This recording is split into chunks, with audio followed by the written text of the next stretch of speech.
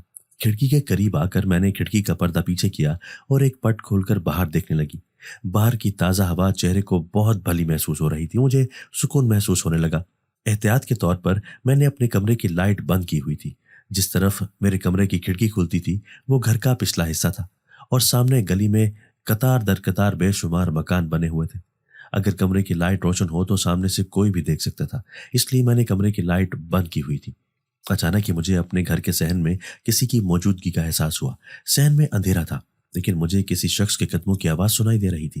کوئی بہت محتاط قدم اٹھائے گھر کے پچھلے گیٹ کی طرف بڑھ رہا تھا۔ ایک سایہ دکھائی دے رہا تھا۔ آج رات بہت اندھیری تھی اس لیے میں اس سائے کو پہچان نہ سکی۔ مین گیٹ کے قریب گلی میں روشن بلب کی روشنی کی وجہ سے صاف دکھائی دے رہا تھا۔ جب وہ شخص گیٹ کے قریب پہنچا تو یہ دیکھ کر میں حیرت زدہ رہ گئی کہ آئینی گیٹ خود بخود کھل گیا اور اس سے باہر نکلنے والا شخص دیکھ کر میرے رونگٹے کھڑے ہو گئے تھے کیونکہ وہ انتہائی دراز قد شخص تھا۔ جب وہ گیٹ سے باہر نکلا تو ایک بار پھر انتہائی وزنی گیٹ خود بخود بند ہو گیا تھا۔ میری نظر اب گیٹ سے باہر گلی پر لگی ہوئی تھی۔ کچھ دیر گزر چکی تھی لیکن وہ شخص گلی میں آگے نہ بڑھا تھا، شاید ابھی تک دروازے کے سامنے ہی رکا ہوا تھا۔ کچھ دیر اور گزر گئی۔ اب میرا تجسس بڑھ چکا تھا لیکن وہ شخص تو نہ جانے کہاں چلا گیا تھا۔ میں نے اسے دروازے سے باہر نکلتے ہوئے دیکھا تھا لیکن اس کے بعد تو وہ غائب ہی ہو گیا تھا۔ میں کچھ دیر تک انتظار کرتی رہی، شاید وہ دروازے کے باہر گلی میں ہی بیٹھا ہو، لیکن انتظار کرنے سے بھی کچھ حاصل نہ ہوا۔ اسے تو زمین کھا گئی تھی یا آسمان نکل گیا تھا، کچھ پتہ ہی نہ چلا۔ کھڑکی کو بند کیا اور پھر اس کا پردہ برابر کر کے میں بیڈ پر آ کر لیٹ گئی۔ ابھی جو کچھ ہوا میں نے دیکھا وہ نہ صرف بہت حیرت انگیز بلکہ بہت خوفناک بھی تھا۔ آج ہی رات کے وقت ہمارے گھر کے دروازے سے ایک ایسا شخص باہر نکلا تھا جسے آج سے پہلے میں نے کبھی نہ دیکھا تھا، اور وہ شخص بھی مجھے عام انسانوں جیسا نہ لگا تھا بلکہ وہ ایک انتہائی دراز قامت شخص تھا۔ رضوان ابھی تک گھر نہ آیا تھا۔ اب مجھے اس کی فکر بھی ہو رہی تھی۔ میں سونا چاہ رہی تھی لیکن مجھے بہت خوف محسوس ہو رہا تھا۔ تھوڑی دیر بعد ہی مجھے رضوان کی گاڑی کی آواز سنائی دی۔ اس کے پاس مین گیٹ کی چابی تھی، اس لیے مجھے یہ فکر نہ تھی کہ مجھے جا کر دروازہ کھولنا پڑے گا۔ تم ابھی تک جاگ رہی ہو؟ میرا خیال تھا کہ سو گئی ہوگی۔ کمرے میں داخل ہو کر رضوان نے مجھے جاگتے ہوئے دیکھ کر فکر مندی سے کہا۔ مجھے نیند آ رہی تھی اور آپ کے دوست کی فکر بھی ہو رہی تھی، نہ جانے اس کی کیا حالت ہوگی۔ میں نے جواب دیا، شکر ہے خدا کہ وہ اب خطرے سے باہر ہے۔ بہت برا ایکسیڈنٹ ہوا تھا لیکن جتنا بھی شکر ادا کیا جائے کم ہے کہ وہ زندہ بچ گیا۔ اب کئی مہینوں تک اسے بستر پر ہی رہنا پڑے گا لیکن اللہ تعالیٰ سے امید ہے کہ وہ صحت یاب ہو جائے گا۔ صوفے پر بیٹھ کر شوز اتارتے ہوئے رضوان نے کہا۔ وہ بہت تھکا ہوا لگ رہا تھا۔ جب کپڑے تبدیل کر کے آیا تو میری طرف حیران نظروں سے دیکھنے لگا۔ تم مجھے کچھ پریشان اور خوفزدہ لگ رہی ہو، اگر کوئی مسئلہ ہے تو مجھے بتاؤ۔ میرا جی چاہ رہا تھا کہ اسے بتاؤں کہ ایک عجیب و غریب شخص اس گھر سے باہر جاتا ہوا دکھائی دیا تھا، لیکن پھر میں نے اسے کچھ بھی بتانا مناسب نہ سمجھا۔ مجھے اندیشہ تھا کہ وہ میری بات پر یقین نہیں کرے گا۔ رات دیر تک گھر سے باہر رہنے کی وجہ سے صبح رضوان کی آنکھ دیر سے کھلی اور اس نے آفس سے چھٹی کر لی۔ اس کی صحت کچھ ٹھیک نہ تھی، وہ اپنے دوست کی وجہ سے بھی پریشان تھا۔ مجھے دیکھ کر بہت حیرت ہوئی کہ آج طاہرہ بیگم حال میں بیٹھی ہوئی تھی اور بہت پرسکون انداز سے رضوان سے باتیں کر رہی تھی۔ شازیہ گھر کے کام کاج کرنے میں مصروف تھی۔ میری طرح طاہرہ بیگم کو اس وقت رضوان کے ساتھ موجود دیکھ کر وہ بھی حیران ہوئی تھی لیکن کچھ کہہ نہ سکتی تھی۔ رضوان صحت خرابی کی وجہ سے سارا دن گھر پر ہی رکا۔ طاہرہ بیگم ایک بار بھی اپنے مخصوص کمرے میں نہ گئی تھی۔ میں اس حقیقت کو جاننا چاہتی تھی کہ اس کمرے میں ایسی کون سی بات ہے جس کی وجہ سے طاہرہ بیگم سارا دن اسی کمرے میں گزارتی ہے۔ میرے ذہن میں ایک ترکیب آئی اور اب میں اس پر عمل کرنا چاہتی تھی، اس لیے رضوان اور طاہرہ بیگم کے قریب جا کر بیٹھ گئی اور ان کے ساتھ گفتگو میں شامل ہو گئی۔ شازیہ نے گھر کے سب کام مکمل کر لیے، اب وہ گھر جانے کی اجازت مانگ رہی تھی۔ کیا تم نے ڈرائنگ روم کی صفائی کی ہے؟ میں نے شازیہ کی طرف دیکھتے ہوئے پوچھا۔ میرے منہ سے ڈرائنگ روم کا سن کر تو وہ پریشان ہو گئی تھی اور پریشان نگاہوں سے کبھی میری طرف اور کبھی طاہرہ بیگم کی طرف دیکھ رہی تھی۔ ایک لمحے کے لیے مجھے ایسا محسوس ہوا تھا کہ طاہرہ بیگم بھی گھبرا گئی تھی۔ ان کے چہرے پر بھی گھبراہٹ کے اثرات ظاہر تھے، لیکن ایک لمحے میں ہی وہ نارمل بھی ہو گئی۔ ایسا کرو کہ اب تو تم نے سب کام مکمل کر لیے ہیں اور گھر جانا چاہتی ہو تو تم گھر چلی جاؤ، لیکن کل ڈرائنگ روم کی صفائی بہت اچھی طرح سے کر دینا۔ طاہرہ بیگم نے خوخار نگاہوں سے میری طرف دیکھا اور پھر انتہائی فراغ دلی سے شازیہ کو جانے کی اجازت دیتے ہوئے کہا، جی بہتر بڑی بیگم صاحبہ، آپ جیسے کہتی ہیں میں ویسے ہی کر لوں گی۔ سر جھکا کر شازیہ نے انتہائی فرما برداری سے کہا۔ میں نے بہت مشکل سے اپنے غصے پر قابو کیا تھا۔ میں طاہرہ بیگم اور رضوان دونوں پر ہی اپنی دلی کیفیت ظاہر نہیں ہونے دینا چاہتی تھی۔ آج دن کے کھانے میں کیا بنا لوں؟ آج پہلی بار ہم تینوں دن کا کھانا اکٹھے کھائیں گے۔ اکثر تو میں صرف دن کے کھانے پر اکیلی ہوتی ہوں۔ میں نے رضوان اور طاہرہ بیگم کی طرف دیکھتے ہوئے کہا۔ آج رضوان نے چھٹی کی ہے اور اس کی صحت بھی کچھ ٹھیک نہیں ہے، اس لیے آج کے دن کا کھانا رضوان کی پسند کا ہونا چاہیے۔ تم تو اچھی طرح سے جانتی ہو کہ مجھے دن کا کھانا کھانے کی عادت نہیں ہے اور میں سر شام ہی رات کا کھانا کھا لیتی ہوں، اس لیے تم نے صرف رضوان کی پسند ہی کا کھانا بنانا ہے۔ طاہرہ بیگم نے مسکراتے ہوئے میری طرف دیکھ کر کہا۔ میں ان سے مزید کوئی بحث نہ کرنا چاہتی تھی، اس لیے کچن میں آ گئی اور دن کا کھانا بنانے کی تیاری کرنے لگی۔ میں اکثر شام کو ہی تازہ ہانڈی بنایا کرتی تھی کیونکہ دن کے کھانے پر صرف میں ہی ہوتی تھی۔ طاہرہ بیگم تو دن کا کھانا کھاتی ہی نہ تھی اور لنچ ٹائم پر رضوان بھی آفس میں ہی ہوتا تھا، اس لیے میں دن کے کھانے کا تردد نہ کرتی تھی۔ لیکن آج میں رضوان کے لیے کچھ اسپیشل بنانا چاہتی تھی تاکہ اس کی یہ چھٹی یادگار بن جائے۔ میں کھانا بنانے میں مصروف ہو گئی۔ مجھے بہت کمزوری محسوس ہو رہی تھی اور سر بھی چکرا رہا تھا، اسی لیے چولہے کی آنچ کم کر کے میں ایک بار پھر ہال میں آ کر بیٹھ گئی جہاں رضوان اور طاہرہ بیگم آپس میں باتیں کرنے میں مصروف تھے۔ تھوڑی دیر بیٹھنے کی وجہ سے میری صحت کچھ بہتر ہو گئی اور میں دوبارہ کچن میں آ گئی۔ جب میں کچن کے دروازے سے داخل ہوئی تو سامنے کا منظر دیکھ کر حیرت زدہ رہ گئی۔ کالے رنگ کی ایک خوفناک بلی چولہے کے قریب بیٹھی ہوئی تھی۔ حیرت کی بات تو یہ تھی کہ وہ چولہے کے انتہائی قریب بیٹھی ہوئی تھی۔ میرا خیال تھا کہ وہ آگ سے جھلس رہی ہوگی، لیکن وہ تو بہت پرسکون انداز سے بیٹھی ہوئی تھی، انتہائی غصیلی نگاہوں سے میری طرف دیکھ رہی تھی۔ اور پھر اس نے پنجہ مار کر چولہے پر رکھی ہوئی پتیلی کو الٹ دیا۔ بہت محنت سے میں نے رضوان کی پسند کی بریانی بنائی تھی جو میری آنکھوں کے سامنے زمین بوس ہو کر رہ گئی، اور اس سے بھی زیادہ خوفناک اور حیرت انگیز بات یہ تھی کہ وہ بلی دیکھتے ہی دیکھتے میری نگاہوں کے سامنے سے غائب ہو گئی تھی۔ پتیلا گرنے کی آواز سن کر رضوان جلدی سے کچن کی طرف آیا۔ میں ابھی تک کچن کے دروازے پر ہی کھڑی تھی اور خوف سے اپنی جگہ منجمد ہو چکی تھی۔ ہولے ہولے میرا سارا جسم کانپ رہا تھا۔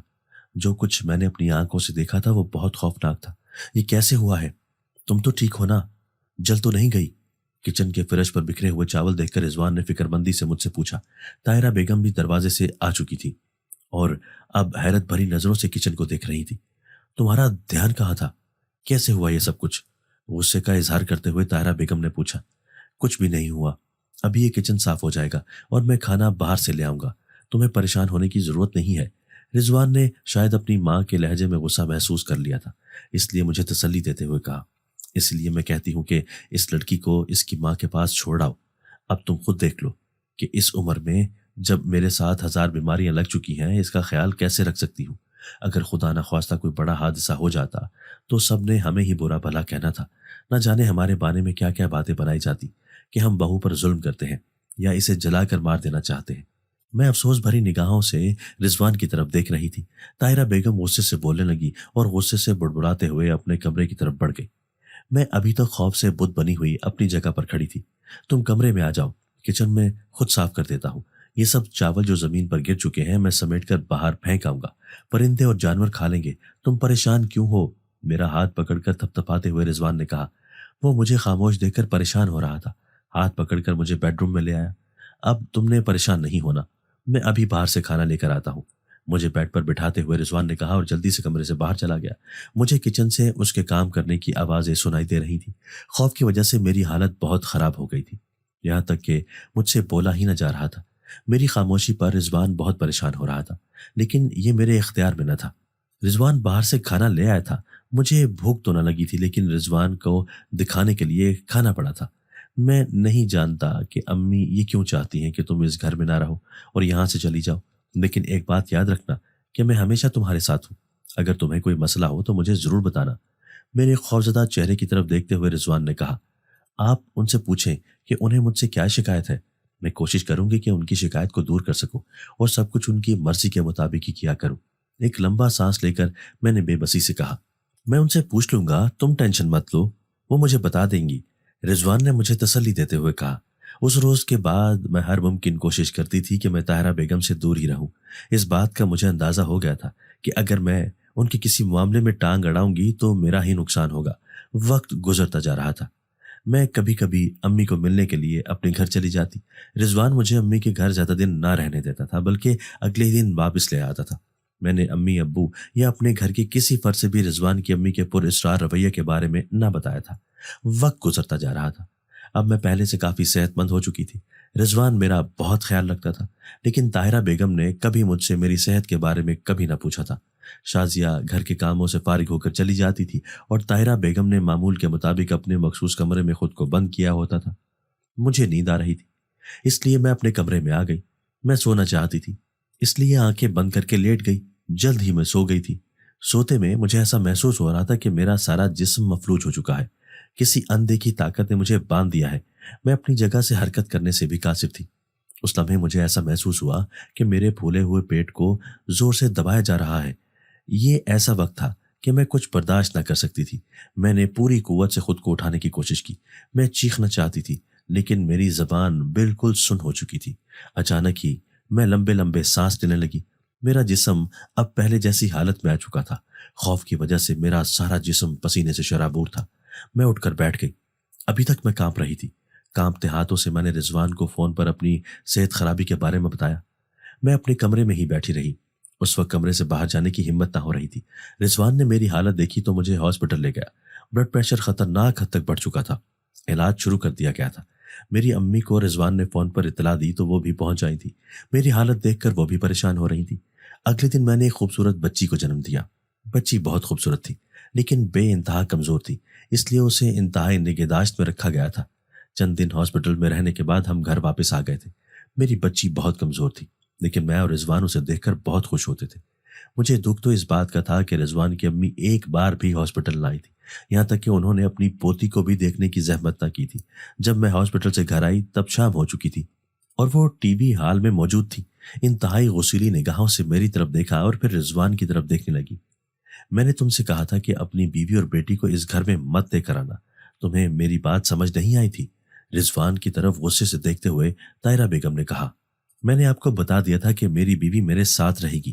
میں اپنی بیوی اور بچی کو بھلا کسی کے گھر کیسے چھوڑ سکتا ہوں جب تک آپ مجھے یہ نہیں بتا دیتی کہ آپ کو میری بیوی سے یا میری بچی سے کیا مسئلہ ہے۔ میں انہیں یہاں سے کہیں بھی نہیں لے کر جاؤں گا، جدی لہجے سے رضوان نے کہا اور میرے ہاتھ سے بچی کو لے کر اپنے کمرے کی طرف بڑھنے لگا۔ تم دونوں بہت پچھتاؤ گے۔ تمہاری وجہ سے اگر میرا کوئی نقصان ہوا تو میں تم دونوں کو ہرگز معاف نہ کروں گی۔ رضوان کے جانے کے بعد میری طرف دیکھتے ہوئے طاہرہ بیگم نے کہا اور پاؤں پٹکتی ہوئی اپنے کمرے کی طرف بڑھنے لگی۔ اپنے آنسو پہنچتے ہوئے میں اپنے کمرے میں آ گئی۔ رضوان اس وقت شدید غصے میں دکھائی دے رہا تھا۔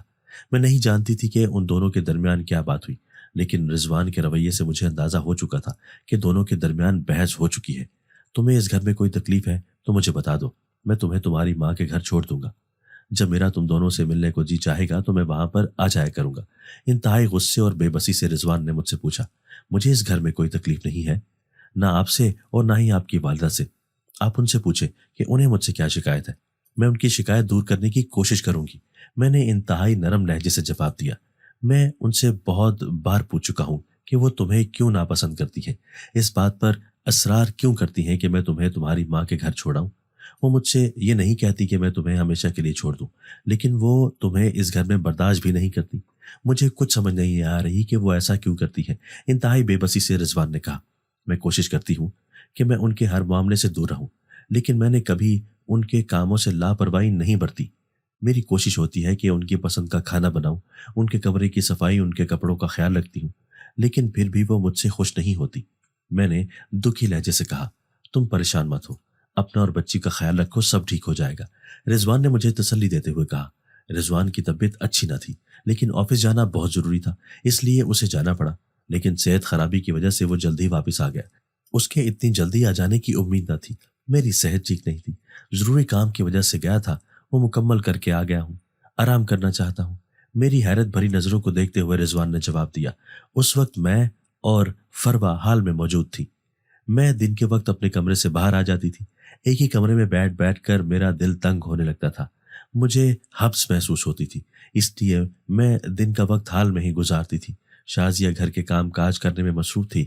رضوان ہال ہی میں صوفے پر لیٹ گئے اور میں ان کا سر دبانے لگی۔ آپ یہاں پر آرام کرنے کے بجائے اپنے کمرے میں چلے جائیں، وہاں پر کوئی بھی آپ کو ڈسٹرب نہیں کرے گا۔ رضوان کا سر دباتے ہوئے میں نے کہا، امی کہاں پر ہے؟ نظر نہیں آ رہی۔ وہ ابھی تک اپنے کمرے سے باہر نہیں آئی؟ رضوان نے آنکھیں بند کی ہوئی تھی، بند آنکھوں سے مجھ سے امی کے بارے میں پوچھا۔ وہ اس وقت اپنے بیڈ روم میں نہیں بلکہ ڈرائنگ روم میں ہوتی ہیں، میں نے آہستگی سے جواب دیا۔ رضوان نے جلدی سے آنکھیں کھول لی اور اٹھ کر بیٹھ گیا۔ کیا مطلب تمہارا کہ وہ اس وقت ڈرائنگ روم میں ہوتی ہے؟ حیران نظروں سے میری طرف دیکھتے ہوئے کہا، میں نے آپ سے ایک بار پہلے بھی ذکر کیا تھا لیکن آپ نے مجھے ڈانٹ دیا تھا۔ آج آپ خود دیکھ لیں، آپ کے جانے کے بعد آپ کی امی خود کو ڈرائنگ روم میں بند کر لیتی ہیں، آپ کے آفس سے واپس آنے سے کچھ دیر پہلے ہی باہر نکلتی ہیں اور اپنے کمرے میں آ جاتی ہیں۔ چھٹی والے دن جب آپ گھر پر ہوتے ہیں وہ بیڈ روم میں ہی رہتی ہیں۔ میں نے آپ کو بتایا تھا کہ وہ دن کا کھانا بھی نہیں کھاتی، لیکن آپ نے میری بات پر یقین نہ کیا تھا۔ کچھ عرصہ پہلے ہمارے درمیان ہونے والی گفتگو کا حوالہ دیتے ہوئے میں نے کہا۔ میری بات سنتے ہی رضوان جلدی سے اٹھا اور ڈرائنگ روم کے دروازے کی طرف جا کے سامنے کھڑا ہو گیا۔ دروازہ اندر سے لاک تھا، اس لیے اس کے زور لگانے پر بھی نہ کھلا۔ اب وہ زور زور سے دروازہ کھٹکھٹا رہا تھا لیکن اندر سے کوئی جواب نہ آ رہا تھا۔ رضوان بھی بس کرنے والوں میں نہ تھا، اس لیے زور زور سے دروازہ کھٹکھٹاتا رہا۔ کون ہے اور کیوں شور مچا رہا ہے؟ غصے سے جھنجھلاتے ہوئے طاہرہ بیگم کی آواز سنائی دی۔ امی پلیز دروازہ کھولیں۔ آپ کیا کر رہی ہیں؟ رضوان نے جلدی سے کہا۔ کیا مصیبت آن پڑی ہے جو تم اس وقت گھر واپس آ گئے ہو اور مجھے تنگ کر رہے ہو؟ دروازہ کھولنے کے بجائے طاہرہ بیگم نے انتہائی غصے سے کہا۔ رضوان بے یقین نگاہوں سے میری طرف دیکھنے لگا۔ آپ کیا کر رہی ہیں؟ خود کو کمرے میں کیوں بند کیا ہوا ہے؟ پلیز دروازہ کھولیں۔ رضوان نے منت بھرے لہجے سے کہا۔ کچھ دیر بعد دروازہ کھلا تو طاہرہ بیگم انتہائی غصے میں دروازے پر کھڑی تھی۔ کمرے کے اندر سے عجیب سی بو آ رہی تھی۔ آپ یہاں پر کیا کر رہی ہیں اور کمرے کو لاک کیوں کیا ہوا ہے؟ طاہرہ بیگم کے پیچھے کمرے میں جھانکنے کی کوشش کرتے ہوئے رضوان نے پوچھا۔ کمرے سے آنے والی گندی بو رضوان نے بھی محسوس کر لی تھی، اس نے جلدی سے ناک پر ہاتھ رکھ لیا۔ لیکن مجھے تو طاہرہ بیگم پر حیرت ہو رہی تھی جو اس قدر شدید تعفن اور گندی بو میں آرام سے کھڑی تھی۔ میں کوئی چھوٹی بچی نہیں ہوں جس کے لیے تمہیں فکر مند ہونے کی ضرورت ہو۔ تمہاری وجہ سے مجھے بہت مصیبت اٹھانی پڑی ہے۔ اب بہتر یہی ہے کہ تم یہاں سے چلے جاؤ اور مجھے بالکل بھی ڈسٹرب مت کرنا۔ رضوان کا سوال سن کر طاہرہ بیگم شدید غصے میں آ گئی، انتہائی غصے سے جواب دیا۔ اپنی ماں کا یہ انداز دیکھ کر رضوان حیران رہ گیا تھا اور وہ اب بھی کمرے میں جھانک کر دیکھنے کی کوشش کر رہا تھا، لیکن وہاں پر تو صرف اندھیرا ہی اندھیرا تھا، کچھ دکھائی نہ دے رہا تھا، اور طاہرہ بیگم دروازے کے درمیان میں ایسے کھڑی تھی کہ کوئی بھی اندر داخل نہ ہو سکتا تھا۔ غصلی نگاہوں سے میری طرف دیکھتے ہوئے طاہرہ بیگم نے زور سے دروازہ بند کیا۔ رضوان جو کہ بے یقین نگاہوں سے اپنی ماں کے چہرے کو دیکھ رہا تھا، دروازہ بند ہونے کی آواز پر سٹپٹا کر میری طرف دیکھنے لگا۔ اس کا ہاتھ پکڑ کر میں فربا کے پاس چلی آئی۔ یہ سب کب سے چل رہا ہے؟ صوفے پر بیٹھتے ہوئے رضوان نے مجھ سے پوچھا۔ وہ کسی گہری سوچ میں ڈوبا ہوا تھا۔ میں تو جب سے اس گھر میں آئی ہوں یہی دیکھ رہی ہوں، میں نے جلدی سے جواب دیا۔ رضوان نے شازیہ سے بھی اس بارے میں پوچھا تو شازیہ نے وہی جواب دیا جو مجھے دیا تھا۔ رضوان کے لیے سب کچھ بہت حیرت انگیز تھا، اسے یقین نہ آ رہا تھا، لیکن اب تو سب کچھ اس نے اپنی آنکھوں سے دیکھ لیا تھا، کیسے یقین نہ کرتا۔ شام کو طاہرہ بیگم کمرے سے باہر نکلی تو شدید غصے میں تھی۔ تمہیں تمہاری بیوی نے بتا دیا ہوگا کہ میں نے سختی سے منع کیا ہوا ہے کہ مجھے کوئی ڈسٹرب نہ کرے، پھر تم نے مجھے کیوں ڈسٹرب کیا؟ تم نہیں جانتے کہ تمہاری وجہ سے مجھے کتنا نقصان اٹھانا پڑا ہے۔ رضوان کو دیکھتے ہی طاہرہ بیگم نے انتہائی غصے سے کہا۔ میں نہیں جانتا کہ آپ کا کیا نقصان ہوا ہے، لیکن صرف یہ جاننا چاہتا ہوں کہ آپ اکیلے کمرے میں کیا کرتی رہتی ہیں، یہ سب کیا ہے؟ مجھے بھی تو پتا ہونا چاہیے۔ اپنی ماں کے غصے کو خاطر میں نہ لاتے ہوئے رضوان نے بھی غصے سے پوچھا۔ ابھی تم اتنے بڑے نہیں ہوئے اور نہ ہی اس قابل ہوئے ہو کہ مجھ سے کوئی سوال جواب کر سکو یا مجھ سے باز پرس کرو۔ میں تمہاری محتاج نہیں، اس لیے اپنی آواز نیچی رکھو۔ تمہیں کیا بتانا ہے اور کیا نہیں بتانا ہے بہتر جانتی ہوں۔ اگر تمہیں کوئی اعتراض ہے تو تم اپنی بیوی بچی کو لے کر یہاں سے چلے جاؤ، مجھے تمہاری ضرورت نہیں ہے، طاہرہ بیگم نے کسی لگی لپٹی کے بغیر کہا۔ حیرت سے منہ کھولے رضوان طاہرہ بیگم کی طرف دیکھ رہا تھا۔ میری طرح اسے بھی یقین آ رہا تھا کہ طاہرہ بیگم نے اسے یہاں سے چلے جانے کا کہہ دیا ہے۔ میں آپ سے بحث نہیں کرنا چاہتا، نہ ہی کوئی لڑائی جھگڑا کرنا چاہتا ہوں، بلکہ میں آپ کے سامنے اونچی آواز سے بات کرنے کا تصور بھی نہیں کر سکتا، لیکن میں یہ جاننا چاہتا ہوں کہ آپ کیا کرتی ہیں، سارا دن کمرے میں کیوں بند رہتی ہیں؟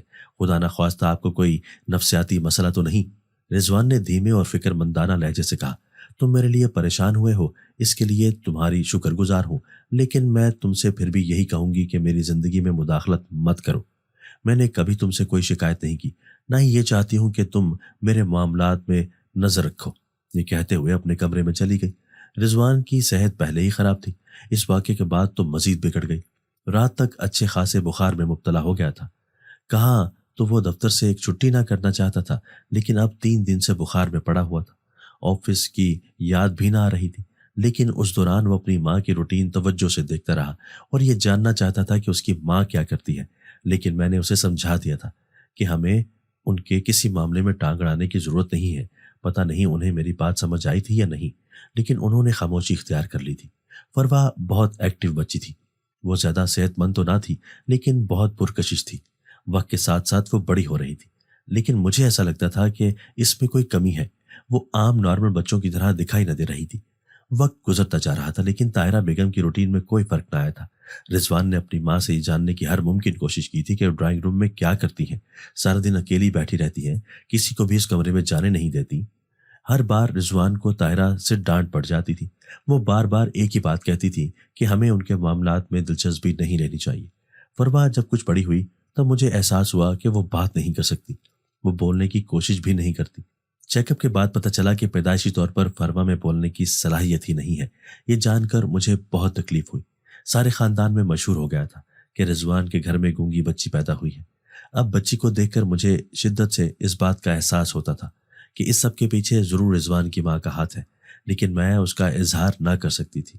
شام کے وقت اکثر فروا طاہرہ بیگم کے کمرے میں چلی جاتی تھی۔ میں نے کبھی طاہرہ بیگم کو فروا کی طرف متوجہ کرتے ہوئے یا پیار سے بلاتے ہوئے نہ دیکھا تھا۔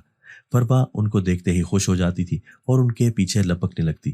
یہ دیکھ کر مجھے بہت دکھ ہوتا تھا کہ وہ فروا کو اپنے کمرے میں نہ رکنے دیتی تھی، فوراً ہی کمرے سے باہر نکال کر دروازہ بند کر دیتی تھی۔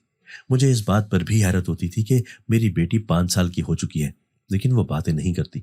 اس کے بارے میں ایک بار بھی طاہرہ بیگم نے مجھ سے یا رضوان سے نہ پوچھا تھا۔ اس کی اس سنگ دلی پر مجھے بہت دکھ ہوا تھا۔ میرے لیے یہ دکھ کم نہ تھا کہ میری بیٹی گونگی ہے، عام انسانوں کی طرح بات نہیں کر سکتی۔ میں اس سے اشاروں کی زبان میں بات کرتی تھی، لیکن وہ اتنی سمجھدار نہ تھی کہ مجھ سے اشاروں کے ذریعے اپنی بات بتا سکتی تھی۔ اس کی ہر بات سمجھنے اور جاننے کی کوشش کرتی تھی۔ اب کچھ بڑی اور سمجھدار ہو چکی تھی۔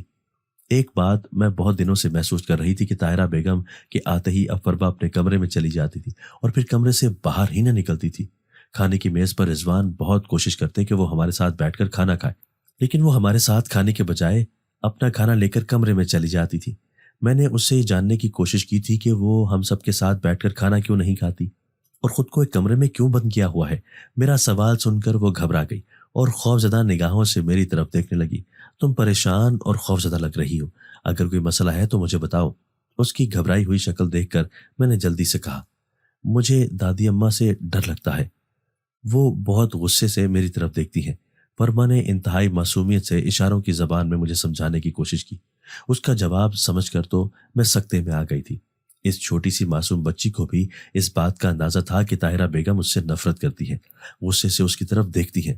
اس روز کے بعد میں یہی کوشش کرتی تھی کہ فروا طاہرہ بیگم کا سامنا نہ ہی ہو۔ وہ اپنی زندگی میں مگن تھی، لیکن ایک روز اچانک ہی طاہرہ بیگم کے مخصوص کمرے میں آگ بھڑک اٹھی۔ رضوان گھر پر نہیں تھا۔ آگ کے شعلے بلند تھے۔ محلے والے آگ بجھانے کی کوششوں میں لگ گئے۔ جب تک آگ پر قابو پایا جاتا طاہرہ بیگم جل چکی تھی۔ اپنی ماں کی جلی ہوئی لاش دیکھ کر تو رضوان ہوش کھو بیٹھا تھا۔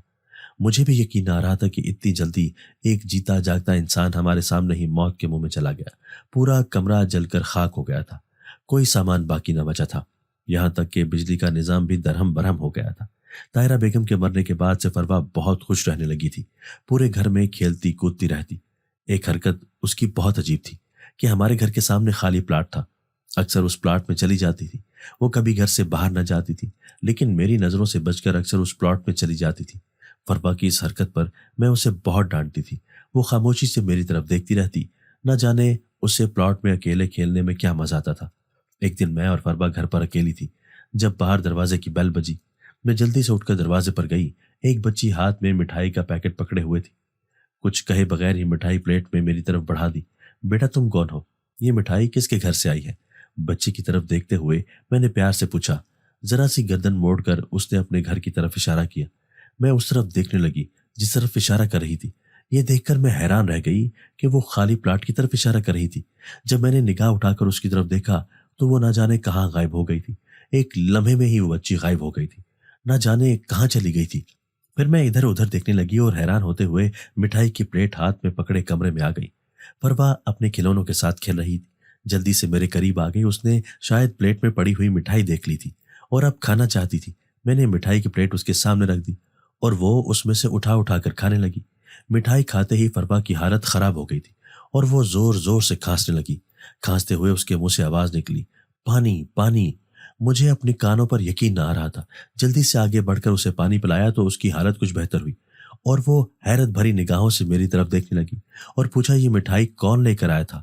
مجھے تو اب تک یقین نہ آ رہا تھا کہ فروا بول رہی ہے۔ تم بول سکتی ہو؟ ابھی تم نے کیا کہا؟ مجھے تو اپنے کانوں پر بھی یقین نہیں آ رہا تھا اور ایسا لگ رہا تھا کہ میری نظریں دھوکہ کھا رہی ہیں۔ اس کے سوال کو نظر انداز کرتے ہوئے میں نے کہا، کیا آپ جانتی ہیں کہ یہ مٹھائی کوئی انسان نہیں بلکہ جنات آپ کو دے کر گئے تھے؟ فروا نے میری طرف دیکھتے ہوئے سنجیدگی سے کہا۔ اس کی بات سن کر میری ساری خوشی غائب ہو گئی تھی اور میں حیرت بھری نظروں سے اس کی طرف دیکھنے لگی۔ یہ وہ جنات تھے جنہیں دادی اماں نے قید کیا ہوا تھا۔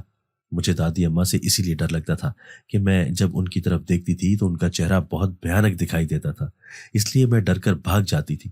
وہ جنات کو قابو کرنے کے مختلف عمل کرتی رہتی تھی۔ اس مقصد کے لیے انہوں نے کالا جادو بھی سیکھ لیا تھا۔ وہ ایک ایسا عمل کر رہی تھی جس کے پورے ہونے پر وہ بہت طاقتور جنات کو اپنے قبضے میں کر لیتی۔ میں نے انجانے میں ہی ان کے سارے منصوبے پر پانی پھیر دیا تھا۔ ایک روز وہ شام کو اپنے مخصوص کمرے سے نکل کر اپنے بیڈ روم میں آئی تو غلطی سے دروازہ کھلا چھوڑ دیا تھا۔ میں اس کمرے کے اندر چلی گئی اور پھر مجھ سے پتہ نہیں کیا غلطی ہو گئی، میں نے ان کا کون سا عمل الٹا دیا، مجھے کچھ پتہ نہ چلا۔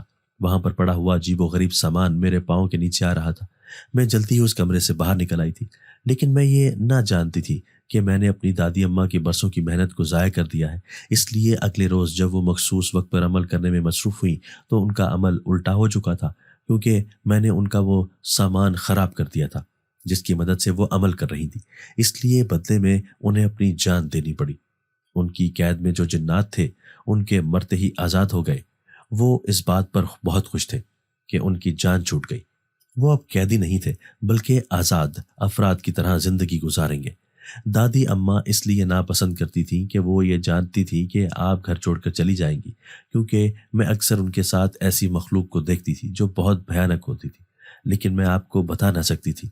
اپنے عمل کے زور پر ہی دادی اماں نے میری زبان بند کی ہوئی تھی۔ اللہ تعالیٰ سے دعا ہے کہ وہ ان کے سب گناہ معاف کر دے۔ مٹھائی کھاتے ہی فروا پٹر پٹر بولنے لگی تھی اور وہ سب واقعات کھول کر بیان کر دیے جن کے بارے میں میں کچھ نہ جانتی تھی، جہاں تک کہ رضوان کو بھی علم نہ تھا۔ فروا کو باتیں کرتے ہوئے دیکھ کر رضوان کی خوشی کی کوئی انتہا نہ رہی، لیکن اپنی ماں کی اصلیت جان کر انہیں بھی بہت دکھ ہوا۔ وہ اپنی ماں کے نام سے بہت صدقہ اور خیرات کرتے ہیں، اللہ تعالیٰ ان کے تمام گناہ معاف کر دے۔ میں بھی ان کے لیے دعا کرتی ہوں۔ لوگوں کو اپنا محکوم بنانا اور اپنا حکم منوانے کے لیے انسان نہ جانے کیا کیا کرتا رہتا ہے، لیکن وہ یہ نہیں جانتا کہ اس کا اپنی زندگی پر کوئی اختیار نہیں۔ وہ جس پودے کو لگا رہا ہے اس کا پھل کھانا اسے نصیب ہوگا بھی یا نہیں۔ دوستو، اگر آپ کو آج کی ہماری یہ ویڈیو پسند آئی ہے تو اسے لائک کیجئے اور اسے اپنے پیاروں کے ساتھ شیئر ضرور کیجئے گا۔ اور ہاں، اگر آپ نے ابھی تک ہمارا چینل سبسکرائب نہیں کیا تو ہمارا چینل سبسکرائب کر دیجئے اور بیل آئیکن بھی پریس کر دیجئے تاکہ ہماری ہر نئی آنے والی ویڈیو آپ کو بر وقت مل سکے۔ اللہ حافظ۔